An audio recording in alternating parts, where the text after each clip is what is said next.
Good evening. Okay. Um, so, this is perfect.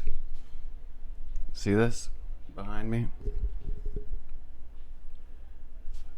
That shadow isn't me, right? That shadow.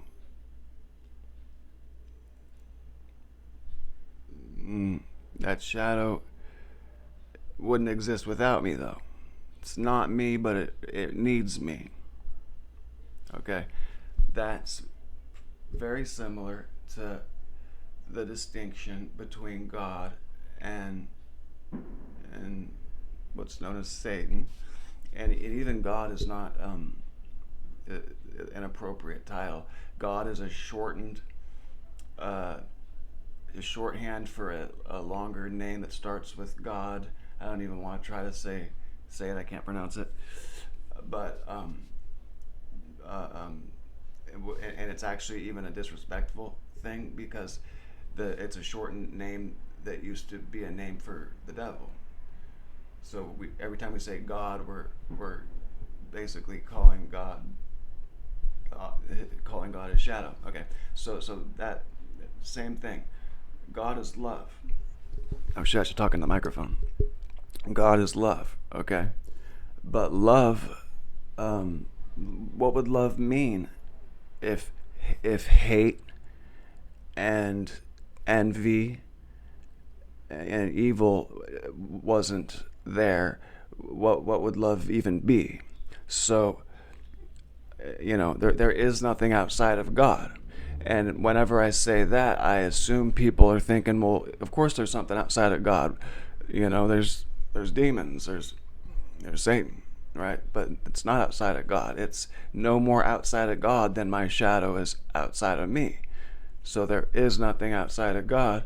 And even though God is love, that does include the hate and envy and evil, because that hate, envy, and evil is just God's shadow. You understand? Okay, so there is nothing outside of God. So it's not like some person can be any more God's son or God's children than anybody else. We're all aspects of the Creator. We are all creators in our own right, are we not? Even a eunuch is a creator. A eunuch can still make art. Okay, a eunuch can still have original thoughts. That's being a creator. That's being creative doesn't necessarily mean having children. You can be creative in a lot of different ways, and we are all creators. And we all came to this realm for the lack that exists here. You don't learn or grow or have any real meaningful experiences at all by being pampered and spoiled. So we come here for the challenges that are present here. So just because there's challenges, hardship here, don't be all down and gloomy and with a stick up your ass. You be grateful for life. Life is one hell of a blessing, and you could focus on all of the negative aspects if you wanted to, but that's just being a negative person. Are you half full or half empty? Because all the negative aspects are all things that need to exist, because if they didn't, the positive things would have no meaning. What would joy mean without sadness? Okay. uh,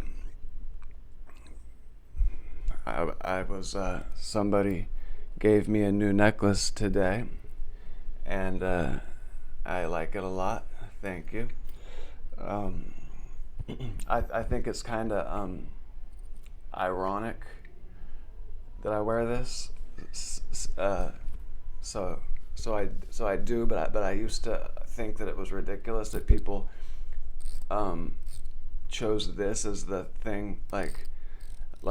Yeah, I remember that time he was getting tortured in a real sick way. Yeah, it was awesome, huh? Little memorabilia of the time that we tortured him. You know what I mean? I thought it was kind of a sick token of remembrance, but because I know that's not really what people are thinking when they see it, I still I stopped caring about that so much, and I don't mind wearing it myself now. um, but when I was a Jehovah's Witness, they also uh, they don't think it was a cross, and not nor do I. I don't even think it was a telephone pole. It was a tree, and it even says that in the book of Mark somewhere. It says that it was a tree.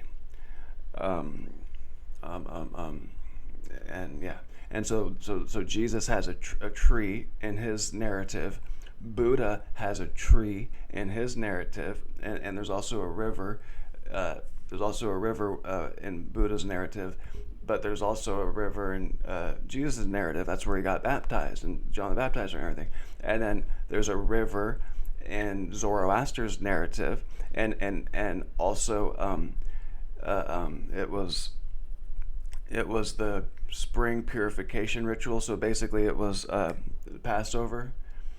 Um, when Zoroaster had his communication with God, and obviously Jesus had at 30 years old, he had the communication with God. So Zoroaster did, and Buddha obviously did too, because he was pampered. He was a prince, and he lived a sheltered life in a palace, and he decided at age 29 he was gonna go out and figure out this spirituality thing, because obviously something happened to him at that time. Like, you don't just do that on a whim. So these are all different incarnations of the same motherfucker, and it pains me to have to tell you that's me, but it is. You're gonna have to deal with that. If not now, eventually you're gonna have to accept that. It had to be somebody. I'm sorry, it's me. I mean, it's weird that it's like people are forcing me to have to be ashamed of it. You know, it's I've been put in a really awkward position that I definitely don't want to be in. There's no reason at all that I can think of that I would lie about this, because I would actually be more inclined to lie to not have to deal with this. The only reason I talk about it at all is because I couldn't respect myself for bringing it to the grave. Now, respecting myself is actually a huge issue for me, because I know that no matter what I did, it's not really going to be possible for me to get a lot of other people's respect. They don't respect me just because they've been programmed not to, because I'm not part of the victim class. I'm too white and too straight, too male to be victim enough to be a member of the victim class. I used to call it a victim mentality, but it's a victim class is what it has become, and I'm not part of it. So nothing I can do to get any respect from the victim class. So instead, I focus on things that I could respect myself for, and that's really all that matters to me. That's enough for this one. Let me know in the comments what you want me to cover in the future.